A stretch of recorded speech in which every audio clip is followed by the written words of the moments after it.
Mesdames et messieurs, bienvenue à notre rendez-vous d'aujourd'hui. La justice sociale et l'égalité des citoyens devant la loi, c'est le thème de notre magazine d'aujourd'hui. La justice sociale est fondée sur l'égalité des droits pour tous les peuples et la possibilité pour tous les êtres humains, sans discrimination, de bénéficier du progrès économique et social partout dans le monde. L'absence de la justice sociale est source de conflits sociaux et politiques pouvant conduire à des guerres, génocides ou des révolutions. Quant au principe d'égalité des citoyens devant la loi, il figure à l'article 6 de la Déclaration des droits de l'homme et du citoyen de 1789. Il a toujours été repris dans les différentes constitutions de la République du Tchad. Question, la justice est-elle égale pour tous les Tchadiens? Pour débattre de ces thèmes, nous recevons sur ce plateau deux invités de marque. À ma gauche, Monsieur Begoto Miarom. Alors, vous êtes juriste, administrateur civil, ancien président du Conseil consultatif de l'Union africaine sur la corruption. Merci d'avoir accepté notre invitation. C'est moi, merci. À ma droite, Dr Adamou Oueye, il est politiste, enseignant, chercheur à la faculté des sciences juridiques et politiques à l'université de N'Djamena. Docteur, merci aussi d'avoir accepté notre invitation. Merci, je vous remercie. Alors nous entamons ce débat sur le premier aspect du sujet. Commençons par la justice sociale. Alors la parole est à qui veut la prendre. C'est quoi la justice sociale? Il s'agit d'un principe promouvant l'égalité devant la loi, entre autres, mais également qui promeut la solidarité et une équitable distribution des richesses entre les citoyens. Et comment ça se pratique réellement ici chez nous? Est-ce qu'il existe réellement la justice sociale ou pas? Sur le principe, oui. Sur le principe, oui. Maintenant, en fonction des secteurs d'activité, vous pourrez évaluer l'effectivité de cette justice sociale ou pas. De mon point de vue, et sauf erreur de ma part, il n'y a pas encore eu une étude approfondie qui permet de mesurer l'effectivité de la justice sociale ou pas au Tchad, mais dans le vécu des Tchadiens, dans le vivre d'au jour le jour, vous pouvez constater, bon an mal an, que ce principe, qui est un idéal, souffre d'une effectivité. Maintenant, en fonction des secteurs d'activité, vous pourrez mesurer son niveau d'effectivité. Alors, quel constat vous faites de la mise en pratique réellement de ce principe de la justice sociale au Tchad? Eh bien, vous pensez qu'un principe... Nous ne faisons pas un état des lieux exhaustif, mais oui, tout de même, on peut relever quelques pratiques. La pratique de la justice sociale, entendue comme étant, n'est-ce pas, cette capacité de distribution des biens avec enjeu pour implémenter un développement, puisque ça permet donc de créer le bien-être des citoyens. Mais comme il a dit, pour le mesurer, il n'y a pas d'indicateur. Mais dans la pratique des choses, on peut se dire que la justice sociale est un principe, c'est une théorie. Et la théorie et la pratique sont deux choses contradictoires. On ne peut pas avec affirmation ou encore avec infirmation dire que ça n'est pas possible ou que ça ne se fait pas. Dans la réalité, cette question de justice sociale, elle est à deux niveaux. En suivant, n'est-ce pas, les fonctions que vous occupez, suivant ce que vous faites, suivant les activités que vous menez, vous avez une création d'une richesse. L'État permet donc la création de la richesse à travers quoi? Au travers de ses activités, au travers de la création des entreprises, au travers de la permission de la création des entreprises que les individus peuvent le faire pour créer leur bien-être social. Et donc, cette justice sociale ne peut être à la base qu'à la mise en place des mécanismes permettant à chaque citoyen de pouvoir se créer, parce que l'État, étant incapable de tout résoudre à lui-même, il est obligé de mettre les conditions permettant à ces citoyens de se créer un mode de vie qui leur permet de joindre les bouts. Et donc, parler de la pratique de la justice sociale, c'est comme si on devrait dire que tout le monde devrait avoir les mêmes conditions de vie, tout le monde devrait être à la même hauteur, alors que ça n'est pas possible. C'est une théorie, mais la pratique est encore un peu complexe. Donc on ne peut pas dire que voilà, il n'y a pas d'une justice sociale ou on ne peut pas dire qu'il y a de l'injustice sociale. C'est suivant les catégories sociales. Et c'est suivant même d'ailleurs les fonctions. Vous n'allez pas, quand vous rencontrez des hommes qui n'ont pas les mêmes fonctions, vous avez leur niveau de vie n'est pas le même. Leur niveau de vie n'est pas le même, leur mode de vie n'est pas le même, leur façon de se conduire n'est pas la même. Et donc, ça diversifie en fonction de ce que vous gagnez. Donc, on ne peut pas tout de suite dire que ceux qui gagnent moins, ils sont dans l'injustice, ou ceux qui gagnent plus sont dans la justice. La justice sociale, c'est cette capacité distributive des biens, mais en tenant compte de la fonction, en tenant compte des activités que vous menez.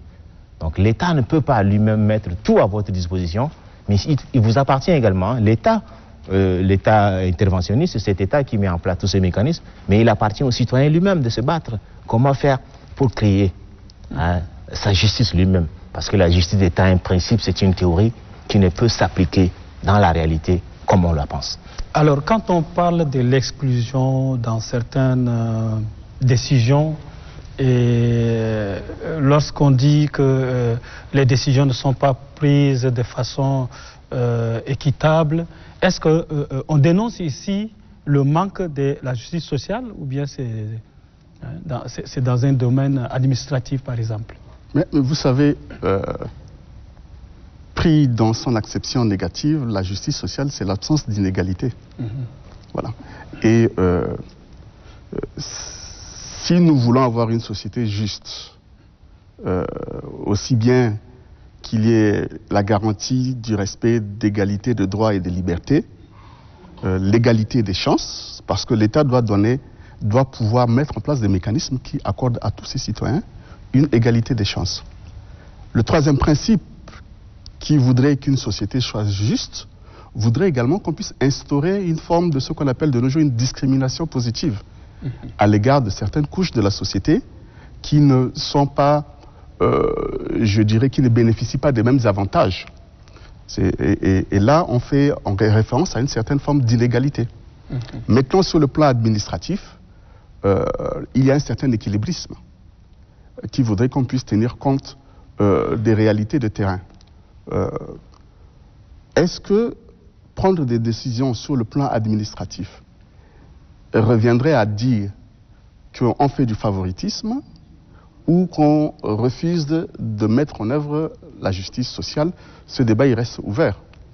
Toujours est-il que, et je l'ai dit tantôt, en fonction des secteurs d'activité, vous pouvez, de votre point de vue, estimer si la justice sociale existe ou pas, ou si le niveau d'inégalité qui sont instaurés sont criards ou pas. Alors, on parle souvent de la justice sociale, mais aussi des géopolitiques.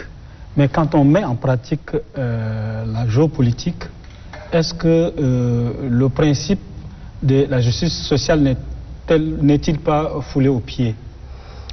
Alors, quand vous parlez de la géopolitique, j'essaye de voir, vous parlez de la régionalisation. Oui, dans certaines décisions. Dans la conception tchadienne. Oui. Et nous sommes déjà au Tchad. Hein. Oui. Bon, parce que quand vous me parlez de la géopolitique, j'ai envie de repartir là-bas, mais là, je comprends que vous voulez parler de la régionalisation administrative et politique même d'ailleurs. Ce n'est pas un phénomène nouveau chez nous au Tchad. Le pouvoir ou encore la répartition des fonctions, elle a été depuis l'indépendance régionalisée. Et ce n'est pas un nouveau phénomène. Pour moi, je pense plutôt que ça ne devrait pas être la conception administrative, la plus-value. Les citoyens tchadiens, pour qu'ils soient égaux devant la loi, comme on le dit, ils ont tous les mêmes droits. Nous avons les mêmes devoirs. C'est vrai que nous n'avons... C'est toujours la théorie. Oui, le fait de dire que nous avons les mêmes droits et les mêmes devoirs, c'est la théorie. Mais dans la réalité, nous sommes tous citoyens tchadiens. On n'a pas besoin de vous nommer en tenant compte de vos régions, de votre ethnie. On doit vous nommer à une fonction en tenant compte de vos compétences. Oui. En tenant compte de ce que vous pourriez apporter comme une plus-value au fonctionnement de l'État. Quelle est votre contribution? Quelle est votre part de contribution dans le développement? C'est ce qui importe. Que ce soit dans le monde politique comme administratif, on n'a pas besoin de s'entourer simplement de ceux qui vous sont proches, ou bien de ceux qui vous acceptent, ou bien de ceux qui ne vous acceptent pas. Nous devons travailler d'une manière dynamique avec tous ceux qui ne nous aiment pas. Pourquoi choisir absolument celui qui vous aime? Non. Est-ce que vous m'avez appelé si vous me connaissiez? Non. Vous m'avez appelé parce qu'on vous a dit qu'il y a quelqu'un qui peut débattre avec vous. Vous n'avez pas cherché à voir si je suis de quelle ethnie ou je suis de quelle région. Vous n'avez pas cherché à voir cela. Vous m'avez appelé simplement. Et moi, je n'ai pas cherché à savoir qui vous êtes. Alors, je me suis donc, pour vous dire que cette question d'égalité ou de justice sociale au sens régional, à mon sens, ça ne nous permettrait pas d'aller de l'avant. On doit plutôt remettre l'accent sur les compétences. C'est de ça que le pays en a besoin. Mais cette pratique est constatée, hein, même dans avant de proclamer les résultats, lorsqu'on évalue un concours, on se base sur parfois la géopolitique. Est-ce que cela ne fausse pas les données, hein? Cela n'entraîne pas de mauvais résultats sur le terrain? Absolument. Lorsqu'on voudrait prendre prétexte sur la géopolitique à la tchadienne, pour régler des questions d'ordre administratif, c'est qu'on faut se donner, n'est-ce pas? Je peux encore comprendre que dans le souci d'assurer le développement de toutes les provinces, on puisse instaurer une forme d'inégalité pour favoriser les régions ou les provinces les plus défavorisées. Ça peut se comprendre, mais sur le plan purement administratif, la matière intellectuelle ne fait pas de distinguo. Soit vous avez les capacités et les compétences pour faire le travail qu'on vous donne, soit vous ne les avez pas. Et à ce moment, c'est le rendement de votre département, de votre administration, qui s'en ressent. Donc, lorsque, dans les concours, heureusement, et c'est reconnu, et ça a été salué par tous, le dernier concours de recrutement à l'ENA, je dirais, confirme que c'est possible de bien faire son travail.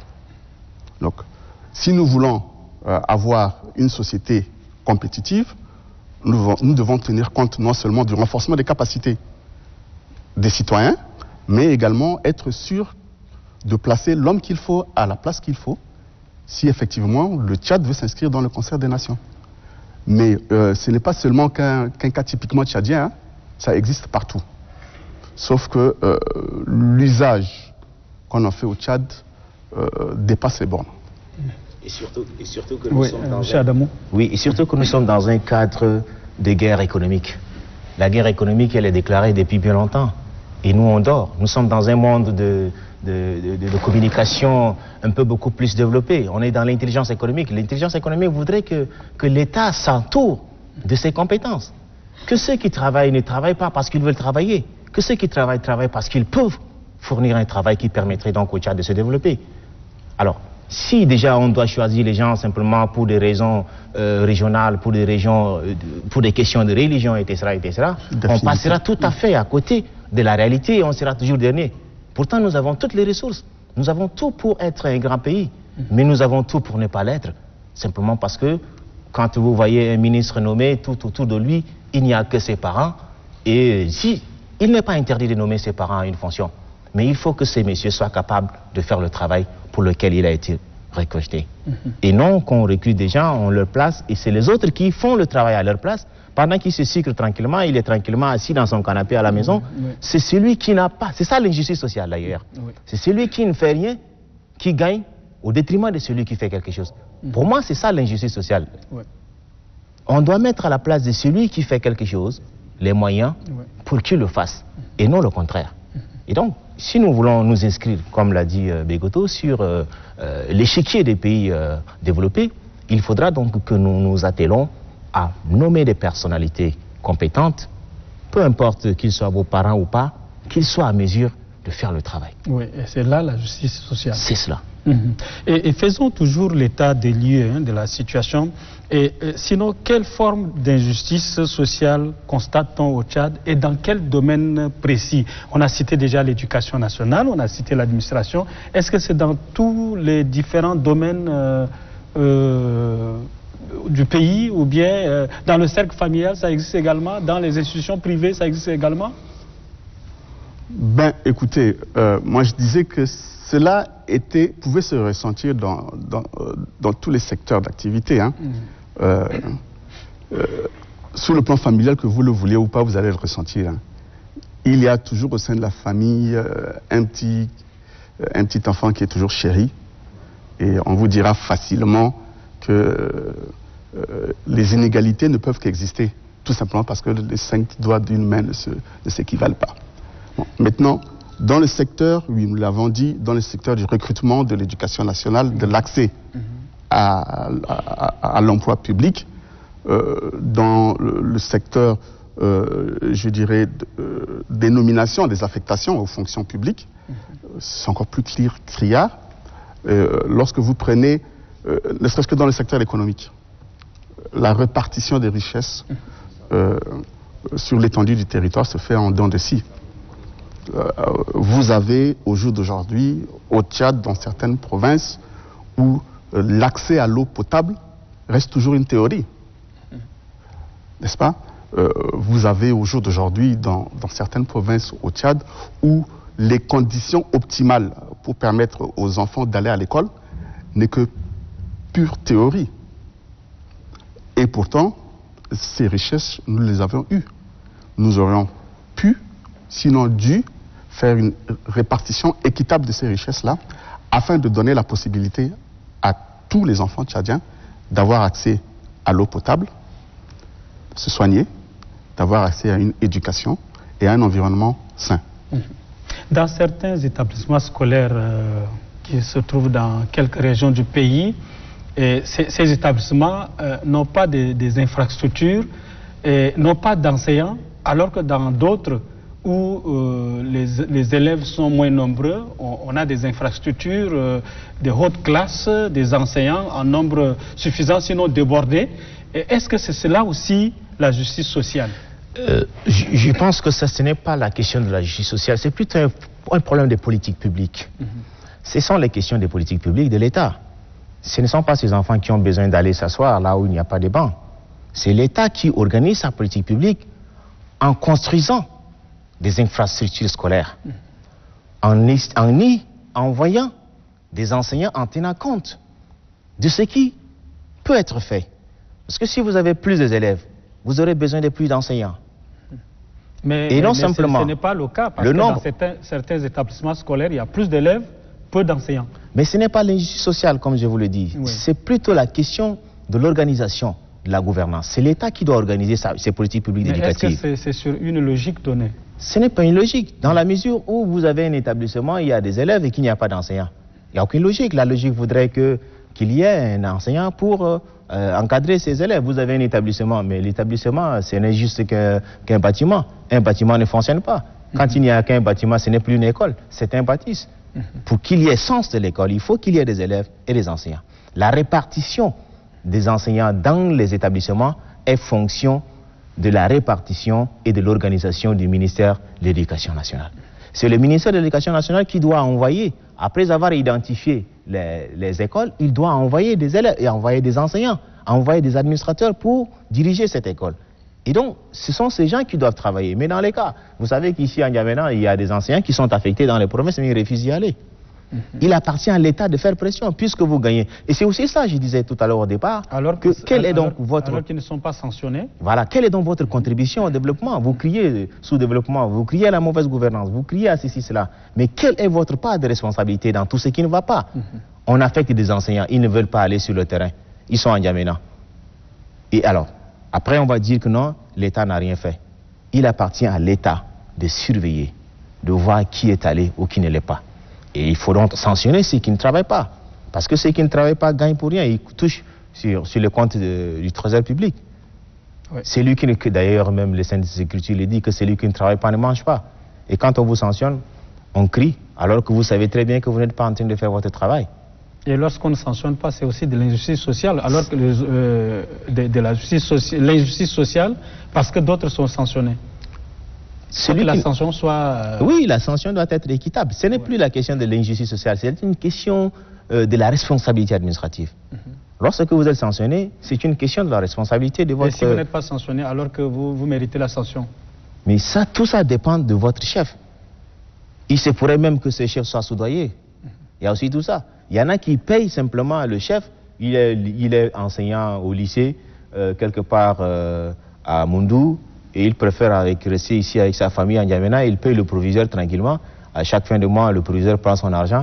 Et puis lui, il est là. Il ne fait aucun rapport sur lui. Donc vous voyez que la corruption ou encore la mauvaise gouvernance n'est pas simplement au niveau de l'État. mais c'est aussi en bas de l'échelle. Monsieur Begoto, quand on parle de répartition des biens de façon équitable dans les établissements scolaires, les enseignants également qui sont dépourvus ailleurs alors que les autres en ont en grand nombre, est-ce que ce n'est pas, la question est toujours posée, est-ce que ce n'est pas ça la justice sociale, l'injustice sociale?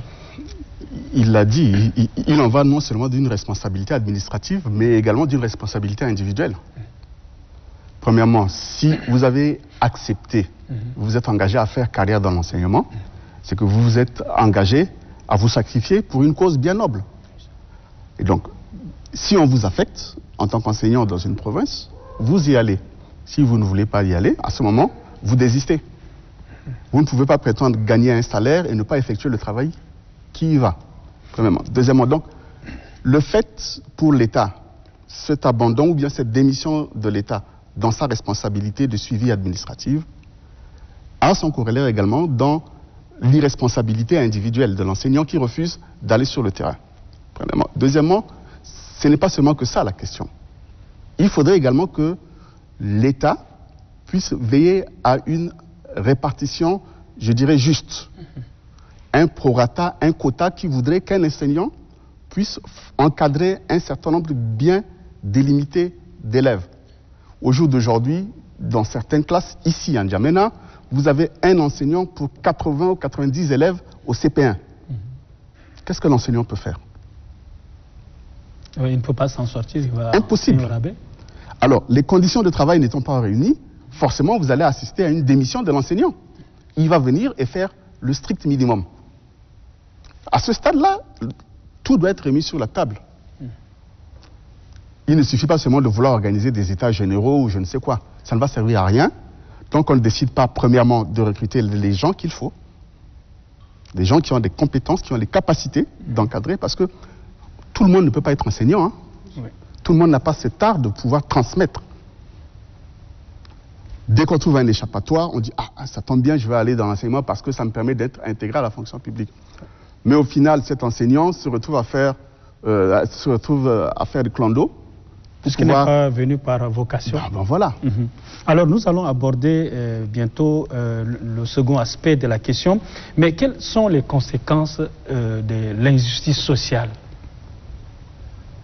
en termes, du moins en parlant de la réalité tchadienne? Mais lorsque j'entendais votre... D'abord en règle générale et puis oui. Voilà les pratiques. Lorsque j'entendais votre propos à l'entame, vous soulevez la question des révolutions, des guerres, oui. Ce sont les conséquences de l'injustice sociale. Mais quand on parle souvent ici des rébellions au Tchad, des conflits intercommunautaires, est-ce que ce sont les conséquences de l'injustice sociale? Le problème du Tchad est un problème un peu complexe qu'on ne peut pas le qualifier en un si peu de mots. Parce que voyez-vous que l'injustice sociale, comme on l'a dit, c'est cette capacité de distribuer les biens. Mais pour distribuer les biens, il faut les créer. Il faut créer les biens, les distribuer équitablement. Oui, équitablement, ça n'est pas possible. L'équité, c'est la part égale. C'est ça ce qu'on appelle l'équité, la part égale des choses. On ne peut pas avoir la part égale des choses dans la mesure où les fonctions que nous occupons ne sont pas les mêmes. Vous savez ce qu'on appelle l'injustice professionnelle. C'est que vous avez une fonction, pourquoi l'État recrute des fonctionnaires dans des catégories? Et ça, c'est ce qu'on appelle l'injustice professionnelle acceptée. Parce que vous savez que l'État recrute suivant, soit vous êtes administrateur, vous êtes de la catégorie A, A1, A2, A3. Ce que vous gagnez, c'est en fonction de vos responsabilités, c'est en fonction de votre statut. Donc déjà à ce niveau, vous ne pouvez pas déjà avoir le même salaire et dire que la répartition de la richesse doit être équitable. La répartition de la richesse est fonction de ce que vous déployez comme énergie à l'État. Or, celui qui travaille peu, parfois peut gagner plus que celui qui travaille plus. Vous allez dans les usines, les ouvriers, ils travaillent 10 fois plus que le patron qui est assis dans son bureau en train de contrôler les choses. Mais c'est le niveau de conception qu'il exige. Puisqu'il n'est pas le niveau ouvrier, lui, il crée. Il crée, c'est au travers de ses idées que la machine fonctionne. C'est lui qui met en place une politique qui permet à l'entreprise de fonctionner. Comme tel, le salaire qu'il gagnera ne sera pas le même que l'ouvrier qui travaille à l'usine. Oui. Vous voyez? Mais chez nous, ici, c'est le contraire. C'est l'ouvrier qui gagne plus que celui qui travaille. Qui fait la conception, qui réfléchit, qui crée. Alors, donc, pour moi, c'est la base, la création. Est-ce que cette création, on se pose cette question, est-ce que cette création, ce monde social que nous voulons, est-ce qu'il a déjà été fondé? C'est d'abord ça la question que nous devons nous poser. Est-ce que chaque Tchadien peut déjà, à son niveau, vivre à son niveau, penser qu'il a le bien-être? Parce que le bien-être, il est fluctuant. Le bien-être que M. Begoto a, ce n'est pas le même que j'ai. Ce que lui, il pense, ce n'est pas la même chose que je pense. L'injustice sociale ou encore la capacité de notre vie n'est pas la même. Donc moi, je ne peux pas en vouloir à Begoto parce qu'il a un étage, ou bien parce que peut-être qu'il a travaillé plus que moi, peut-être les fonctions qu'il occupe ne sont pas les mêmes que les miennes. On peut avoir le même diplôme, mais ne pas avoir la même responsabilité, avoir le même diplôme. Je ne peux pas vous en vouloir. Je ne peux pas demander la part égale que vous avez. C'est ça l'équité.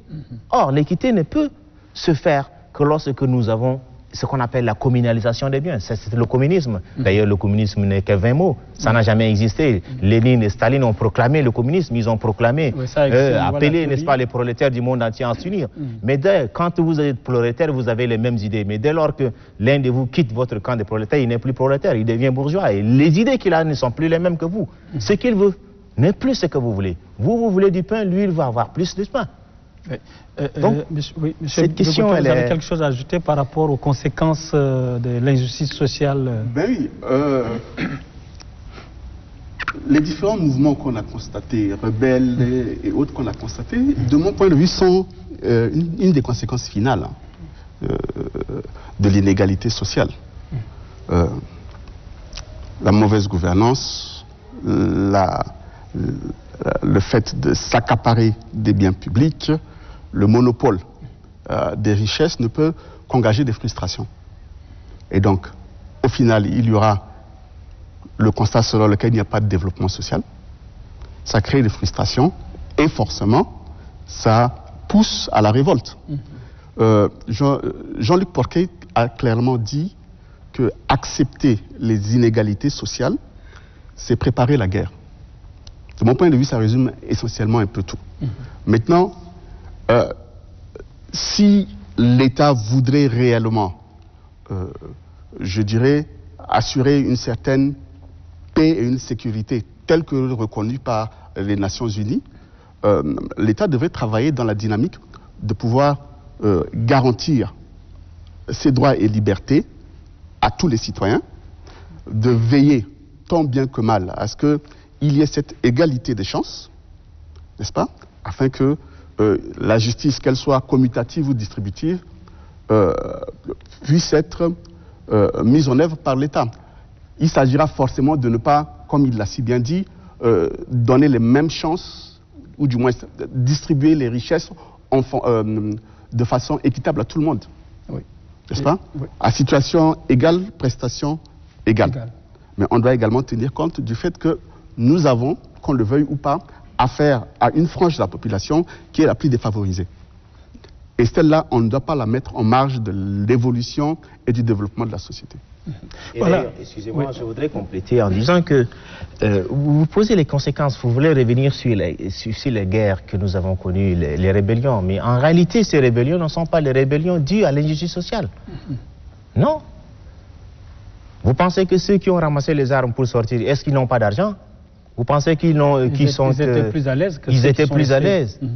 Ils étaient plus à l'aise que tout le monde. Oui. Vous ne pouvez pas prétendre avoir des milliards pour aller acheter les armes et faire la guerre et dire que vous êtes dans l'injustice sociale. Le problème en réalité, ce n'est pas l'injustice sociale, mais c'est plutôt la question de l'accaparement, de pouvoir. Ils veulent le pouvoir, simplement. Ils ont tout. Ils ont tout, ils veulent simplement le pouvoir, goûter peut-être aux privilèges que le pouvoir peut conférer, avoir plus d'argent, voyager, faire tout ça. Mais ils ont tout l'argent. Vous savez, est-ce que vous avez déjà vu... Ce qui leur manquait, c'est le pouvoir. Vous avez vu un paysan déjà prendre sa roue ou bien sa machette pour aller faire la guerre à l'État? Ou bien contre un gouvernement quelconque? Non, c'est pas le cas. Parce qu'acheter une arme, ça coûte cher. Et acheter encore des milliers de balles, ça coûte cher. Donc, ça n'est le problème du Tchad, la rébellion et toutes ces choses-là, ce n'est pas en réalité les questions de l'injustice sociale. C'est plutôt le pouvoir. C'est, on va dire, on va dire la conquête du pouvoir, mais c'est plutôt, on va dire, ce goût du bonheur qui a été recherché. Donc on n'arrive pas à dire que les rébellions que le Tchad a connues jusqu'ici, ce sont des gens désœuvrés. Non. À mon sens, je ne pense pas que ça soit le cas. Avec votre permission, nous passons au second aspect de la question, le sujet à l'ordre du jour, c'est-à-dire le principe de l'égalité des citoyens devant la loi. Et je cite ici les articles 13 et 14 de la Constitution de 2018 qui disent ceci. Les Tchadiens de deux sexes ont les mêmes droits et les mêmes devoirs et l'État assure à tous l'égalité devant la loi sans distinction d'origine, de race, de sexe, de religion, d'opinion politique ou de position sociale. Qu'en est-il en pratique? Alors, pensez que la légalité, c'est d'abord lié autour de la dignité des droits, mais il faut aussi savoir que c'est des principes. L'égalité civique, quand vous dites ça, sur la question des droits, c'est la légalité civique. Est-ce que nous avons tous les mêmes droits, nous avons tous le même devoir? Et il y a également la légalité politique, etc., morale, si vous voulez. Mais lorsque nous rentrons dans le cadre du principe, d'abord, et dans le cadre de la pratique, c'en est une autre. On ne peut pas dire que dans la pratique, nous sommes tous égaux. En droit et en dignité, devant la loi, nous ne sommes pas tous égaux devant la loi. Parce que la loi comme telle, elle est exclusive. La loi protège, elle garantit. Elle garantit les droits que vous avez, que nous avons les mêmes droits, elle les garantit, mais elle ne garantit pas complètement ces droits, parce qu'il y a eu un droit d'exclusion. Un droit d'exclusion, ça signifie que nous n'avons pas, le droit ne nous donne pas le droit d'être égaux.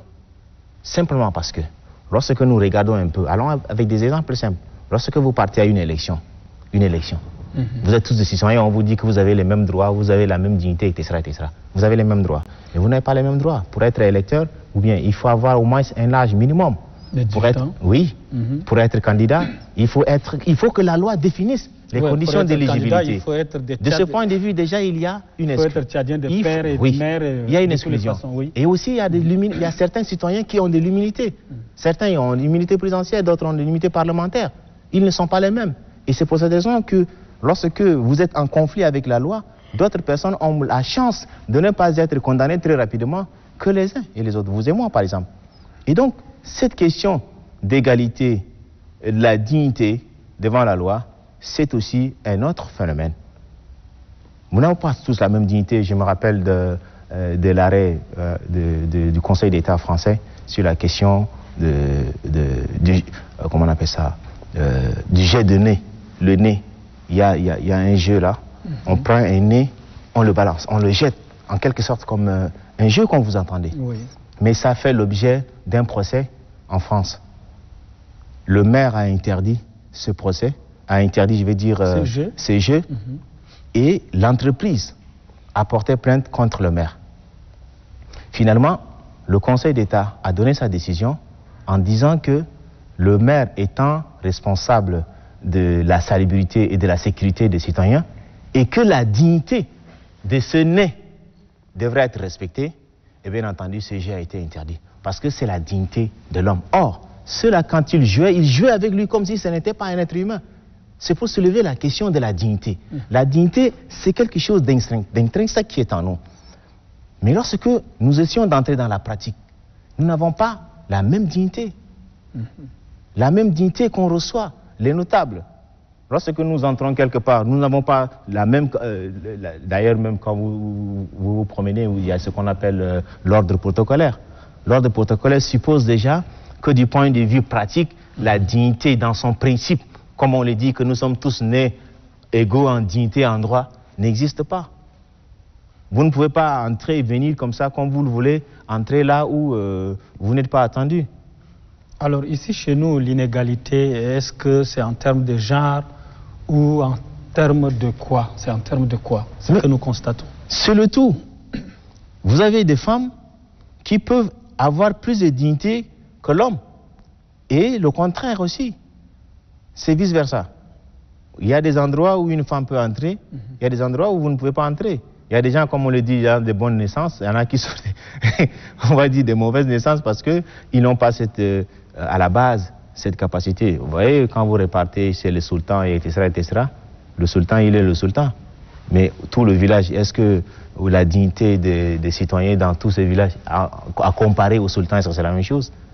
Donc, la discrimination, vous voulez parler de la discrimination, je vous entends. Vous voulez parler de la discrimination, elle est partout. Elle est partout. Vous pouvez être discriminé n'importe où, que ce soit dans votre maison, que ce soit dans vos fonctions, vous pouvez être discriminé. On ne peut pas identifier avec mesure votre religion, votre ethnie. Ça dépend des endroits où vous y entrez. Vous pouvez être considéré comme quelqu'un de digne, quelqu'un de bien. Sinon, la dignité n'est rien d'autre que la valeur qu'on accorde à l'homme. Or, cette valeur, elle est naturelle. Chaque être humain, baignant dans son sang et ayant le sang qui circule dans ses veines, doit être respecté pour sa dignité. C'est pourquoi j'ai pris cet exemple de l'arrêt du Conseil d'État en France pour parler de la dignité de l'homme. Peu importe sa taille, peu importe ce qu'il est d'abord un être humain. Donc, on ne doit pas l'utiliser comme un jouet, le balancer comme un jouet.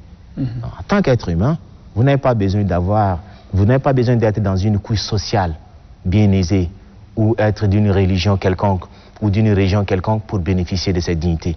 En tant qu'être humain, vous devez bénéficier de cette dignité parce que la vie humaine est sacrée. C'est pour cette raison que la loi garantit cette vie, qu'on ne doit pas l'arracher à n'importe qui. Mais alors, est-ce que les Tchadiens sont égaux devant la loi? J'entends cela. Oui. La dignité fait partie effectivement du noyau dur des droits de l'homme. Maintenant, l'égalité des citoyens devant la loi voudrait que les citoyens placés dans les mêmes conditions, selon les mêmes règles de jeu, puissent être placés sur le même pied d'égalité. Égalité de droit. Nous sommes tous égaux devant la loi, supposerait que dans les mêmes conditions, la loi reste applicable à tout le monde. À tout le monde de la même manière. Égalité des chances voudrait que tous les citoyens qui veulent, par exemple, concourir pour une fonction publique soient placés dans les mêmes conditions de travail et que le mérite puisse l'emporter. Égalité des situations voudrait qu'on fasse abstraction des inégalités. Est-ce que les Tchadiens sont tous égaux devant la loi? Oui, c'est la question. Alors, a priori, oui. C'est reconnu par les textes. C'est reconnu par les textes.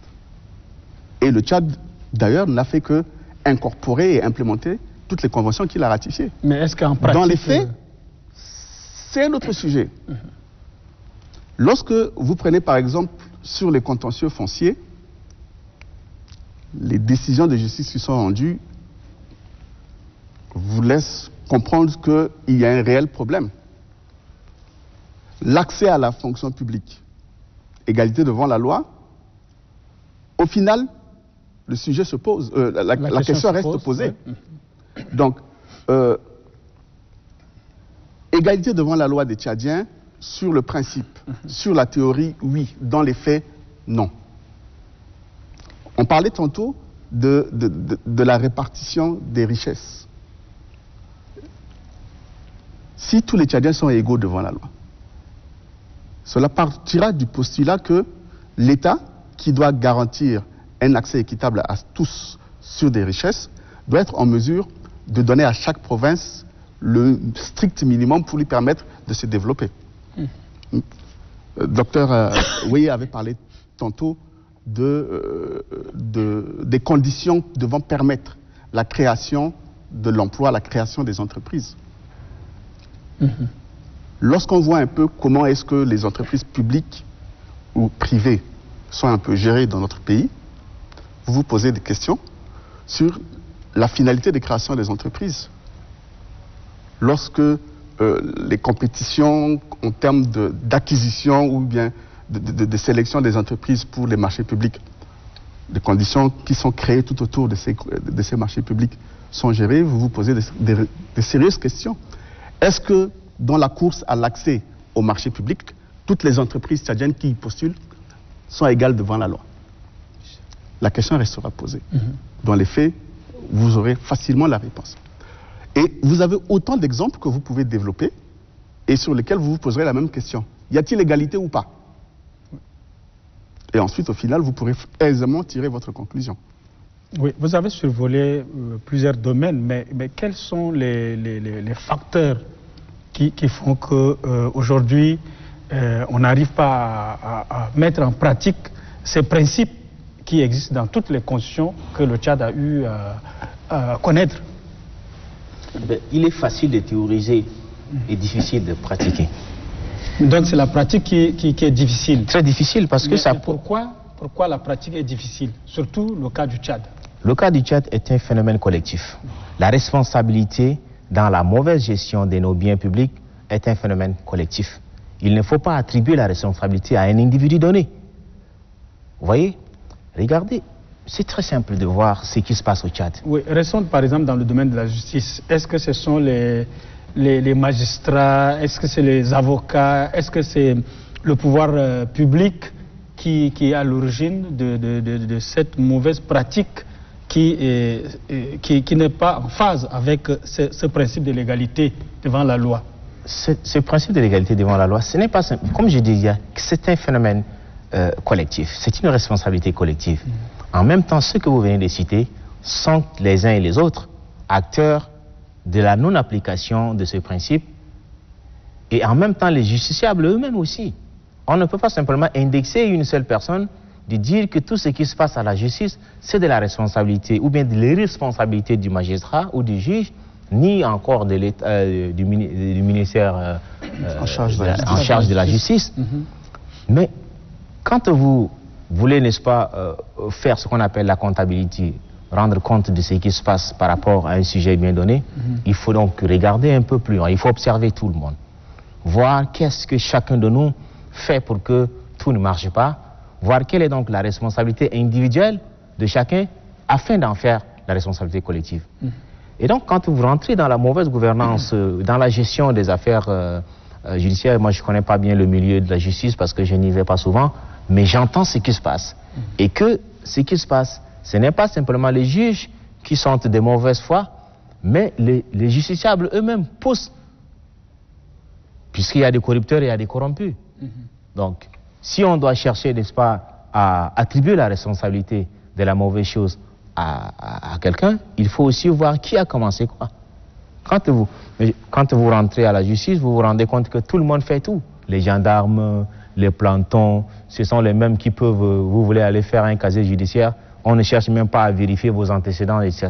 Il suffit qu'un gendarme prenne votre acte de naissance, il va venir là, et puis le greffier, ou bien je ne sais pas, c'est qui donne, voilà, il signe.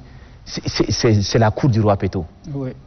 Et donc, mais c'est aussi la course vers la richesse, peut-être. Mais c'est une richesse, vous savez, la richesse doit être méritée. Il faut travailler pour être riche. Mais ce n'est pas le cas. Donc finalement, pour vous dire... À qui la responsabilité réellement? Il l'a dit, hein, elle est partagée. Et il incombe à tous les acteurs de l'appareil judiciaire d'assumer sa responsabilité.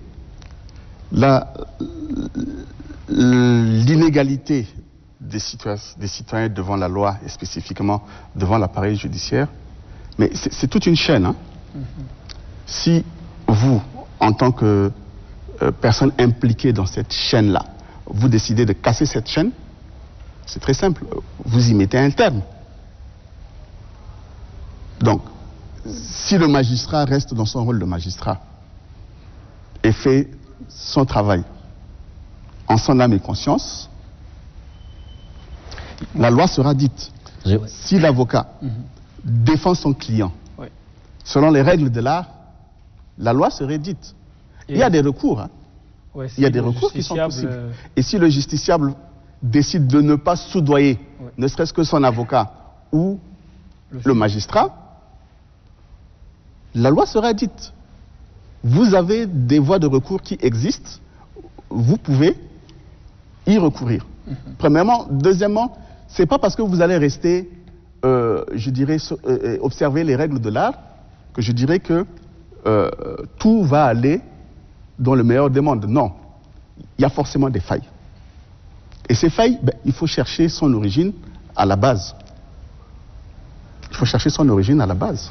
Et je voudrais compléter, en donnant un exemple précis.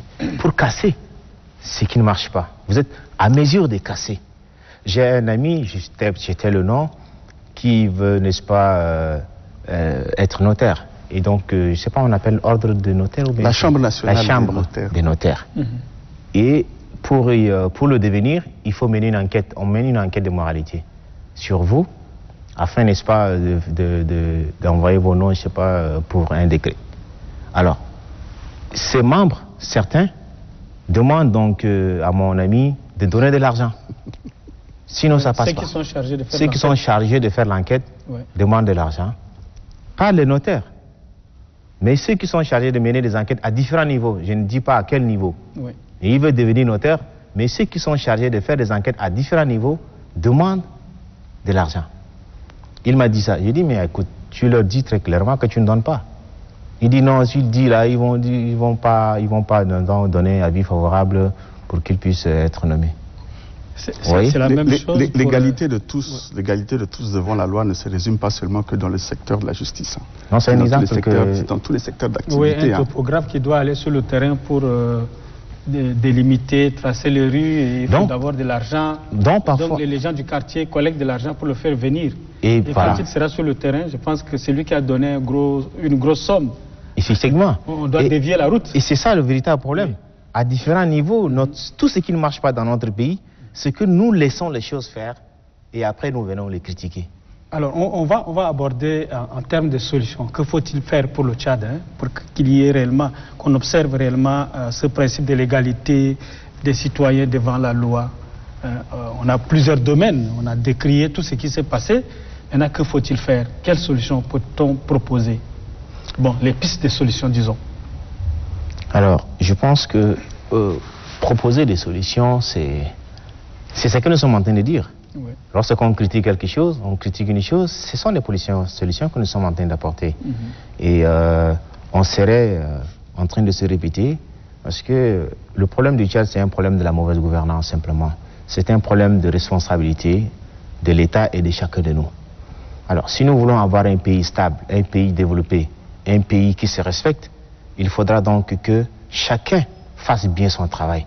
Lorsque vous avez un travail à faire, peu importe votre niveau de responsabilité et votre degré votre niveau d'information et votre degré de responsabilité, il faut faire le travail et le faire bien.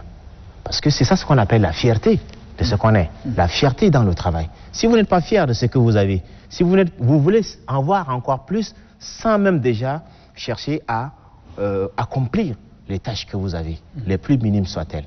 Il faut bien faire son travail. Il faut que l'État, à son niveau un peu plus élevé, puisse organiser, n'est-ce pas, la création de la richesse et permettre que tout citoyen puisse créer sa richesse. Il faut mettre les conditions en place pour que les Tchadiens créent leur richesse, parce que l'État lui-même ne peut pas recruter tout le monde. Il faut qu'il permette donc qu'on crée des conditions pour que les gens créent les entreprises et que ces gens qui créent des entreprises travaillent réellement. Ça, c'est de un. Deuxièmement, l'État déjà a des organismes publics. Il met des moyens pour résoudre la question permanente, pressante du développement, mais il y en a à ceux qui ont confié cette responsabilité qui sont les premiers à dilapider les deniers de l'État. Et cette organisation, cette corruption n'est pas simplement ce dont l'État a soumis la responsabilité, mais elle est en bas de l'échelle. Vous savez qu'il y a des projets. L'État a créé, a mis en place des moyens, des milliards et des milliards, pour promouvoir le développement de la jeunesse et des Beaucoup de projets qui ont disparu avant la finition. Certains existent. Les paysans quittent le village là-bas, il vient avec son projet, il le dépose, il propose déjà de l'argent à celui qui va donc, comme vous l'avez dit tout à l'heure, celui qui va étudier le projet. Il étudie le projet en défaveur de celui qui a bien fait le projet pour un bon développement et il lui donne un peu d'argent en rétrocommission. Et c'est ça le véritable problème de la rétrocommission. Vous avez votre projet de 10 millions. Pour l'atteindre, il faut 10 millions. On vient vous donner 5 millions et on coupe les 5 millions, vous le prenez quand même parce que vous n'allez pas réaliser ce projet et on ne viendra plus vous évaluer parce qu'ils sont aussi des mèches dans cette mauvaise organisation de la chose. Oui. Donc cette question de la responsabilité, de la bonne gouvernance doit être collective. Elle doit être à la base de tout. Et il faut lutter aussi contre la corruption. Il faut absolument lutter contre la corruption. Et cette lutte, elle est d'abord psychologique. C'est un devoir citoyen. C'est un devoir citoyen d'être honnête. Or, l'honnêteté, je ne veux pas dire qu'elle n'existe pas. Mais pour certains citoyens, il y en a qui sont honnêtes. Il faut leur tirer le chapeau. Et il y en a qui sont aussi malhonnêtes. Et il faut les corriger. Et les corriger, c'est de les traduire devant la justice. L'État a mis en place une garantie juridique pour porter plainte contre ces gens. Il faut que le citoyen puisse arriver à un certain niveau où, quand vous avez mal géré, il faut que vous rendiez compte de votre gestion. Mais le problème du Tchad, c'est que lorsqu'on va vous enfermer parce que vous avez dépensé, vous avez détourné l'argent de l'État, on va crier politique. On dit non, c'est politique. Non, c'est parce qu'on ne l'aime pas. Non, c'est parce que c'est si. Il y a toujours des raisons pour dire qu'il n'a pas commis des gaffes. C'est comme dans les films américains, quand on reçoit les prisonniers, on vous demande, vous avez été condamné pour non, je suis innocent. Tous les prisonniers sont innocents. Donc tous ceux qui sont enfermés, qui ont dilapidé les biens de l'État, sont toujours des innocents. Et on crie toujours que c'est de la politique. Non, c'est pas absolument... C'est vrai, il y a certaines personnes qui sont visées pour leur opinion politique, etc., mais en réalité, il y en a qui ont, n'est-ce pas, leur main plongée quelque part, et qu'on veut qu'ils remettent les biens de l'État, on va crier, voilà.